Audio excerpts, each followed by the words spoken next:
Cumbres borrascosas, escrito por Emily Brontë. Capítulo 28. La mañana, mejor dicho, la tarde del quinto día, sentí aproximarse a la habitación un paso breve y ligero, y Sila penetró en el aposento. Ataviada con su chal encarnado y con su sombrero de seda negra y llevando una cestilla colgada al brazo. «Oh, querida señora Dean», exclamó al verme, «¿no sabe usted que en Gimmerton se asegura que se había usted ahogado en el pantano del Caballo Negro con la señorita? Lo creí hasta que el amo me dijo que las había encontrado y las había hospedado aquí. ¿Cómo está usted? ¿Qué les pasó? ¿Encontrarían ustedes alguna isla en el fango, no es eso? ¿La salvó el amo, señora Dean? En fin, lo importante es que no ha padecido usted mucho por lo que veo». «Su amo es un canalla», contesté, «y esto le costará muy caro. El haber inventado esa historia no le servirá de nada. Ya se sabrá todo». «¿Qué quiere usted decir?», exclamó Sila. «En todo el pueblo no se hablaba de otra cosa.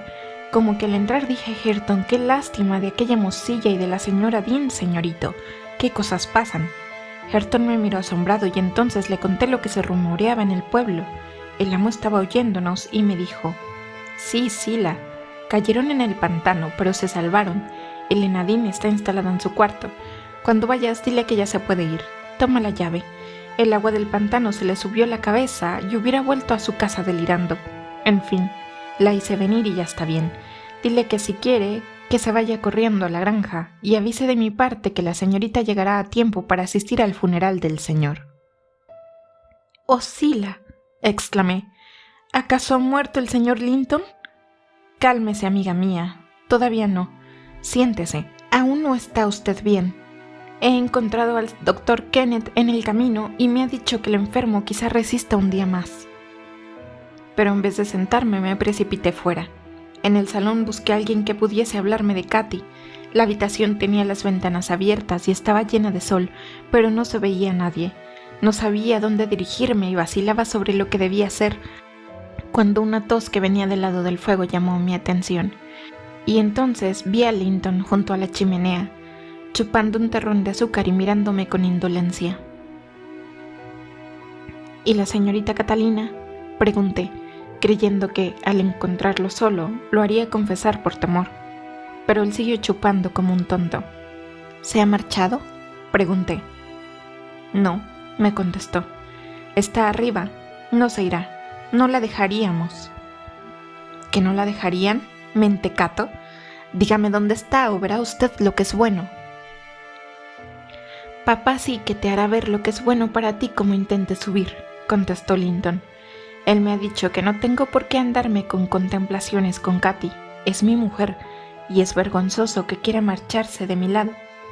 Papá asegura que ella desea que yo muera para quedarse con mi dinero, pero no lo tendrá ni se irá a su casa por mucho que llore y patalee». Siguió en su ocupación, entornando los ojos. «Señorito», le dije, «¿ha olvidado lo bien que ella se portó con usted el invierno pasado, cuando usted le aseguraba que la quería y ella venía diariamente, lloviese o nevase, para traerle libros y cantarle canciones? Pobre Katy, cada vez que dejaba de venir lloraba pensando en que se entristecía usted y que entonces afirmaba que ella era demasiado buena para usted. Ahora, en cambio, finge creer en las mentiras que le dice su padre y se pone con él de acuerdo, a pesar de saber que les engaña a los dos. Bonito modo de demostrar gratitud». Linton torció los labios y se quitó de ellos el terrón de azúcar. «¿Es que venía a Cumbres Borrascosas precisamente porque le odiaba a usted?», proseguí. «Usted mismo lo diría, y de su dinero ella no sabe siquiera si tiene usted un poco o mucho, y la abandona sola y arriba en una casa extraña. Usted, que tanto se lamentaba de su ausencia, cuando se quejaba de sus penas, ella se compadecía y ahora usted no se apiada de ella. Yo, que no soy más que una antigua criada suya, he llorado por Katy, como puede ver, y usted, que ha asegurado quererla y que tiene motivos para adorarla, se reserva sus lágrimas para sí mismo y se está ahí sentado tranquilamente. Es usted un egoísta cruel». «No puedo con ella», dijo él. «No quiero estar a su lado. Llora de un modo inaguantable y no cesa de llorar aunque le amenace con llamar a mi padre. Ya le llamé una vez y él la amenazó con ahogarla si no se callaba, pero en cuanto salió ya empezó otra vez con sus gemidos, a pesar de las muchas veces que le grité que me estaba importunando y no me dejaba dormir. ¿Está ausente el señor Heathcliff?, me limité a preguntar, viendo que aquel cretino era incapaz de comprender el dolor de su prima. Está hablando en el patio con el doctor Kenneth, contestó. Creo que el tío al fin se está muriendo, y lo celebro, porque de ese modo yo seré el dueño de su casa. Katy dice siempre mi casa, pero en realidad es mía. Míos son sus lindos libros, y sus pájaros, y su jaca Minnie. Así se lo diré cuando ella me prometió regalarme todo si le daba la llave y la dejaba salir. Entonces echó a llorar. Se quitó un dije que llevaba al cuello con un retrato de su madre y otro del tío cuando eran jóvenes, y me lo ofreció si la permitía escaparse. Esto sucedió ayer. Le dije que también me pertenecían y fui a quitárselos. Entonces esa vengativa mujer me dio un empellón y me lastimó. Yo lancé un chillido, lo cual la espanta siempre, y acudió a papá. Al sentir que venía rompió en dos el medallón y me dio el retrato de su madre mientras intentaba esconder el otro. Pero cuando papá llegó y yo le expliqué lo que sucedía, ella me quitó el que ella me había dado y le mandó que me entregase el otro. Ella no quiso, y él la tiró al suelo, le arrancó el retrato y lo pisoteó. ¿Y qué le pareció a usted el espectáculo?, interrogué, para llevar la conversación a donde me convenía. Yo hice un guiño, respondió. Siempre guiño los ojos cuando mi padre pega a un perro o a un caballo porque lo hace muy reciamente. Al principio, me alegré de que la castigara. También ella me había hecho daño al empujarme. Cuando papá se fue, ella me hizo ver cómo le sangraba la boca, porque se había cortado con los dientes cuando papá le pegó. Cuando recogió los restos del retrato, se sentó con la cara a la pared y no ha vuelto a dirigirme la palabra. Creo a veces que la pena no la deja hablar, pero es un ser avieso, no hace más que llorar y está tan pálida y tan huraña que me asusta. ¿Puede usted coger la llave cuando le parece bien?, pregunté. Cuando estoy arriba sí, contestó, pero ahora no puedo subir. ¿En qué sitio está?, volví a preguntar. Es un secreto y no te lo diré, respondió. No lo sabe ni siquiera Hareton ni Zillah. Ea, estoy cansado de hablar contigo, márchate. Apoyó la cara en un brazo y cerró los ojos. Yo pensé que lo mejor era ir a la granja sin ver a Heathcliff y en ella buscar auxilio para la señorita. El asombro de la servidumbre al verme llegar fue tan grande como su alegría. Al advertirles que la señorita estaba a salvo también, varios se precipitaron a anunciárselo al señor, pero yo me anticipé a todos. Había cambiado mucho en tan pocos días. Esperaba resignado la muerte. Estaba muy joven. Aún no tenía más de 39 años, pero representaba 10 menos. Al verme entrar, pronunció el nombre de Katy. Me incliné hacia él y le dije: «Luego vendrá Catalina, señor. Está bien, y creo que vendrá esta noche». Al principio temí que la alegría le perjudicase, y en efecto se incorporó en el lecho, miró en torno suyo y se desmayó. Pero se recobró enseguida y entonces le conté lo ocurrido, asegurando que Heathcliff me había obligado a entrar, lo que en rigor no era totalmente cierto. De Linton hablé lo menos que pude, y no detallé las brutalidades de su padre para no causar al señor mayor amargura. Él comprendió que uno de los objetivos que se proponía su enemigo era apoderarse de su fortuna y de sus propiedades para su hijo, pero no alcanzaba a adivinar el por qué no había querido esperar hasta su muerte, ya que el señor Linton ignoraba que él y su sobrino se llevarían poco tiempo el uno del otro al abandonar este mundo. En todo caso, resolvió modificar su testamento dejando la herencia de Katy no en sus manos, sino en las de otros herederos, personas de confianza, concediéndoles solo el usufructo y luego la plena posesión a sus hijos, caso de que los tuviera. Así los bienes de Catalina no irían a Heathcliff aunque muriese su hijo. De acuerdo con sus instrucciones, envía a un hombre en busca del procurador y a otros 4, estos armados, a buscar a la señorita. El primero de ellos volvió anunciando que había tenido que estar 2 horas esperando al señor Green y que éste vendría al día siguiente, ya que tenía que hacer en el pueblo.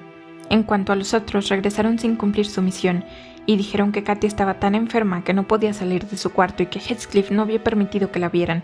Les reproché como se merecían y resolví no decir nada a mi amo, porque estaba resuelta a presentarme en Cumbres Borrascosas en cuanto amaneciera, llevando una tropa entera si era menester, para tomar al asalto las cumbres, si no me entregaban a la cautiva. Me juré repetidas veces que su padre había de verla, aunque aquel endemoniado villano encontrara la muerte en su casa intentando impedirlo. Afortunadamente no hubo necesidad de emplear tales recursos. A eso de las 3 bajaba yo a buscar un jarro de agua, cuando atravesando el vestíbulo sentí un golpe a la puerta y me sobresalté. Debe ser Green, pensé, sosegándome. Y seguí con la intención de mandar que abrieran, pero el golpe se repitió, y entonces, dejando el jarro, fui a abrir yo misma. Fuera brillaba la luna. El que venía no era el procurador. La señorita me saltó al cuello, exclamando: ¿Vive papá todavía? Sí, ángel mío, respondí. Gracias a Dios que ha vuelto usted con nosotros. Ella quería ir sin descanso al cuarto del señor, pero yo la hice sentarse un momento para que descansara. Le di agua y le froté el rostro con el delantal para que le salieran los colores. Luego añadí que convenía que entrara yo primero para anunciar su llegada y le rogué que dijese que era feliz con el joven Heathcliff. Al principio me miró con asombro, pero luego comprendió. No pude asistir a la entrevista de ella y su padre, así que me quedé afuera y esperé un cuarto de hora, al cabo del cual me atreví a entrar y acercarme al enfermo. Todo estaba tranquilo. La desesperación de Katy era tan silenciosa como el placer que su padre experimentaba. Con los ojos extasiados contemplaba el rostro de su hija. Murió sintiéndose feliz, señor Lockwood. Besó a Katy en las mejillas y dijo: «Me voy a su lado, y tú, querida hija, vendrás después con nosotros». Y no hizo ni un movimiento ni dijo una palabra más. Su mirada continuaba estática y fija. El pulso le fue faltando gradualmente hasta que su alma le abandonó. Murió tan apaciblemente que ninguno nos percatamos del momento exacto en que había sucedido. Catalina estuvo sentada allí hasta que salió el sol. Sus ojos estaban secos, quizá porque ya no le quedaran lágrimas en ellos, o quizá por la intensidad de su dolor. A mediodía continuaba lo mismo y me costó trabajo lograr que fuese a reposar un rato. A esa hora apareció el procurador, que ya había pasado primero por Cumbres Borrascosas para recibir instrucciones. El señor Heathcliff le había comprado, y por ello se retrasó en venir a casa de mi amo. Felizmente éste no se había vuelto a preocupar de nada desde que llegara su hija. El señor Green se apresuró a dictar órdenes inmediatas, despidió a todos los criados excepto a mí, y hasta hubiese dispuesto que a Eduardo Linton se le enterrara en el panteón familiar, a no haberme opuesto yo ateniéndome al testamento. Este por fortuna estaba allí y hubo que cumplir estrictamente sus disposiciones. El sepelio se apresuró todo lo posible. A Catalina, que ya era la señora Heathcliff, le consintieron estar en la granja hasta que sacaron el cuerpo de su padre. Según ella me contó, su dolor había por fin inducido a Linton a ponerla en libertad. Oyó a Heathcliff discutir en la puerta con los hombres que yo había enviado y entendió lo que él les decía. Entonces se desesperó de tal modo que Linton, que estaba en la salita en aquel momento, se aterrorizó, cogió la llave antes de que su padre volviera, abrió la puerta sin cerrar, bajó y pidió que le dejaran dormir con Hareton.